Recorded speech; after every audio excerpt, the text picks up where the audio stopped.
Welcome to This Explainer. Today, we're hunting for alpha in a sector most growth investors completely ignore. We've got a small cap story that has quietly morphed into a high-performance machine. So, is it worth that $62 price tag? Let's find out. Let's jump right in and meet Skyward Specialty Insurance Group, ticker symbol SKW. Okay, so we're looking at a $2.83 billion market cap, priced right around $62 a share. That gives us a PE multiple of roughly 14.5x. But honestly, the real story here? It's in those Q2 2026 operating metrics. We're talking $1.30 in EPS, $49 million in net income, and a frankly blistering 17.5% year-over-year growth in managed premiums. Add in an A rating from AM Best, and well, what you're looking at is a fundamentally bullish, medium-high-risk play that's really built for a patient 3 to 5 year hold. Now, to really get Skyward, you've got to understand the specific sandbox they're playing in. Look, traditional commodity insurance, your standard auto or home policies, that is a miserable race to the bottom. It's a space where fierce competition just constantly destroys pricing power. But Skyward, they avoid that bloodbath entirely. They operate exclusively in the specialty insurance market. We are talking about super complex commercial liability, cyber risks, heavy construction. Their whole strategy is to just absolutely rule their niche. By taking on these complex risks that frankly terrify standard insurers, their specialized underwriting expertise creates this massive barrier to entry. And that allows them to actually dictate price, rather than just reacting to the market. Let's deconstruct the economic engine for a second, because it's a beautifully simple 3-step process. Step 1, collect premiums while assuming the risk. Step 2, and guys, this is the absolute magic trick of the insurance industry. They get all this cash long before any claims are ever paid out. They take this massive pool of capital, which we call float, and invest it heavily into fixed income securities. It is essentially free leverage. And finally, step 3 is generating the combined profit from both the underwriting and the investments. In today's higher interest rate environment, property and casualty insurers like Skyward are just uniquely positioned to practically print money on those newly invested float yields. But how do we actually measure their success at step 1? Well, that brings us to the absolute holy grail of insurance metrics, the combined ratio. It's an elegantly simple formula. Just take the loss ratio and add the expense ratio. So if an insurer posts a 90% combined ratio, that means they are spending $90 for every $100 of premium they take in. That leaves a 10% pure underwriting margin. Look, revenue growth is completely 100% meaningless if you're writing toxic, unprofitable policies. Staying below that 100% threshold means they are generating pure profit before they even glance at their investment portfolio. And this right here is exactly why Skyward is demanding Wall Street's full attention. 89.5%. That was their combined ratio heading into May 2026. Guys, this isn't just some dry, boring accounting metric. No, this is a flashing neon sign of elite execution. It proves, without a doubt, that they are writing highly profitable business, they're retaining fantastic margins, and they are compounding cash. Honestly, this number is the absolute bedrock argument for owning this stock. And you can see how that strict underwriting discipline translates directly into their Q2 2026 growth figures. Managed premiums absolutely surged 17.5% year over year. I mean, Skyward is expanding significantly faster than the legacy players in this space. But here's the absolute kicker. They are pairing that massive growth with an operating return on equity of roughly 19%. That combination right there? That is the unicorn of the insurance world. Double-digit premium growth, high ROE, and pristine underwriting margins all happening at the exact same time. It's incredible. Now, we do have to deconstruct the actual quality of those earnings, and we can break them down into 3 distinct buckets. First up is underwriting earnings. This is your economic bedrock, folks. If the underwriting is profitable, the core engine of the business is healthy.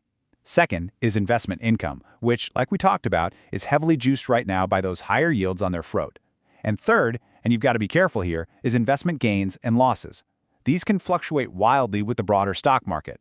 So, when you're valuing SKWD, you really need to ignore the headline GAAP EPS noise. It'll just distract you. Focus relentlessly on operating EPS, book value growth, and that pure underwriting profit to get the true accurate picture. Okay, let's address the elephant in the room, the massive Apollo Group Holdings acquisition. For $555 million, which they funded by a term loan and issuing 3.6 million shares, Skyward really swung for the fences here. Now, the strategic upside? It's pretty obvious. We're talking a much larger earnings base, massive cross-selling opportunities, and way greater scale across their specialty lines.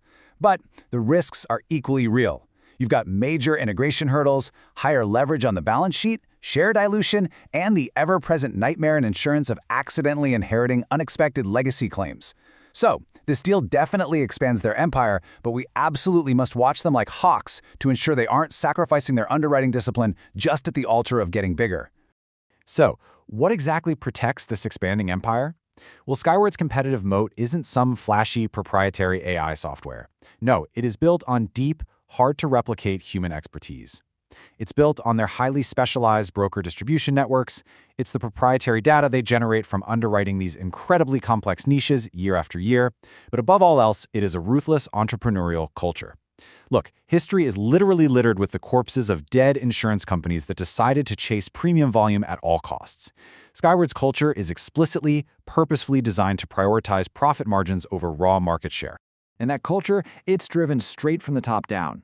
The executive leadership team at Skyward boasts an average of more than 30 years of industry experience. And in the insurance game, decades of experience aren't just a nice-to-have bullet point on a resume. They are literal survival tools. Think about it. Insurance is all about correctly pricing complex risks today that might not fully materialize into actual claims for 5, 10, maybe even 15 years down the road. Having leaders at the helm who have successfully navigated multiple soft and hard insurance cycles is just incredibly valuable, and it serves as a primary driver of their long-term capital compounding. Let's pivot and talk valuation, starting with the absolute bedrock metric of the entire insurance sector, $27.50.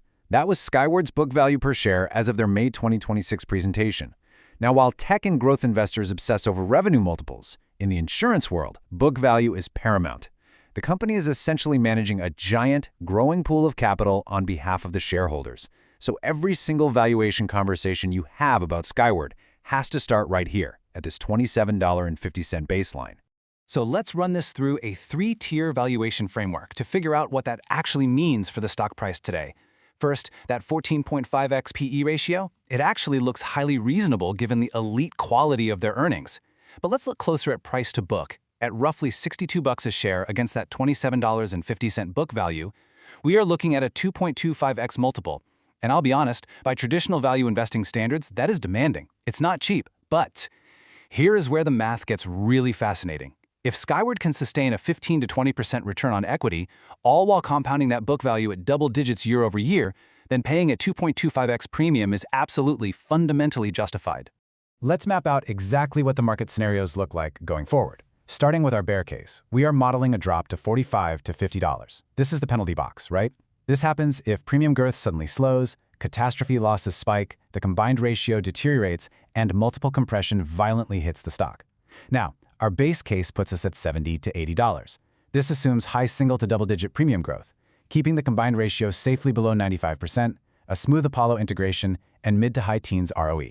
And finally, the bull case points us to $90 to $105. This is where everything fires perfectly. 15% plus growth, pristine underwriting margins, ROE hitting 20%, Apollo becoming highly accretive right out of the gate, and rapid book value compounding.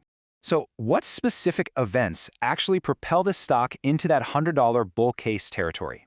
Well, there are 5 major catalysts we're tracking. Number 1, sustaining premium growth over 15%. That proves they can outpace the broader market without sacrificing policy quality. 2, holding that combined ratio strictly below 95%, proving their underwriting discipline remains totally airtight. 3, generating an 18 to 20% ROE, which just shows supreme capital efficiency. 4, realizing those Apollo synergies, proving management can actually execute on large-scale M&A. And 5, consistent, aggressive book value compounding year after year. That is what ultimately forces Wall Street to sit up and re-rate the stock higher.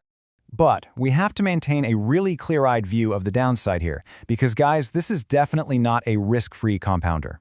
Massive catastrophic losses can blow a massive hole in earnings in any given quarter. A softening insurance cycle, where too much capital floods into the market and crushes everyone's pricing power, that is inevitable eventually. Then you have the leverage and execution risks of that huge Apollo acquisition we discussed. But honestly, the ultimate existential threat is inadequate reserve development. If they wake up years from now and discover they wildly underestimated past claims, it will absolutely decimate their balance sheet. And lastly, remember, at 2.25x book value, you are paying for high-quality execution right now. Any misstep, and that multiple will compress aggressively. So to protect your capital, you need a strict quarterly checklist. I want you to monitor these 5 metrics on every single earnings call. 1. The combined ratio absolutely must stay strictly under 95%.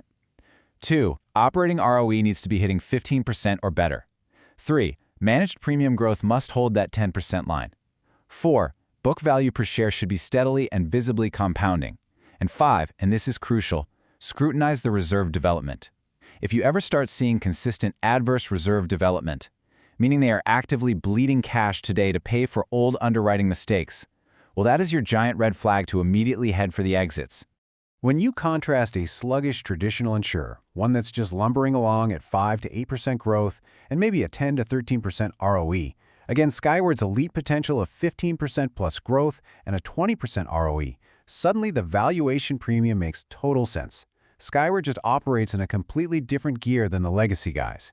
But please, do not naively assume today's incredibly favorable underwriting conditions will last forever. In this sector, the market cycle always eventually turns. Pulling all of this analysis together gives us our definitive investment scorecard for SKWD. The fundamental reality is that both the business quality and the underwriting are truly elite, both scoring a stellar 9 out of 10. The balance sheet definitely holds its own at a solid 8. However, paying for all that quality requires a demanding valuation, which scores a 7.5, and the inherent macroeconomic risks of the specialty insurance cycle drag our risk score down to 6.5. So, all told, this nets out to a highly attractive overall score of 8.6 out of 10. It cements Skyward as a top-tier business, but one that definitely requires a calculated, patient entry point. Therefore, your buying strategy has to be fiercely disciplined. Skyward is a high-quality growth insurer, guys. It is not a deep value stock.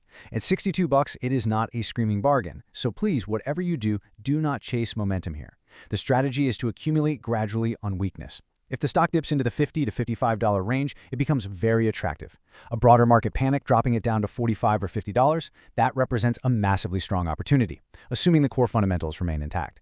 While $60 to $70 is a totally reasonable zone for a long-term hold, pushing above $80 right now would require significantly stronger future earnings to really justify that kind of premium. So we've seen that Skyward Specialty absolutely possesses the economic engine, the highly specialized mode, and the hardened, experienced management team to be a phenomenal long-term compounder. But I want to leave you with this final, inescapable thought to ponder. The insurance market is fiercely cyclical, and the current hard market conditions simply won't last forever. When the macroeconomic environment inevitably softens and the pressure to chase bad premiums mounts, will Skyward's vaunted underwriting discipline truly hold the line? Thanks so much for joining this explainer, and we'll see you next time.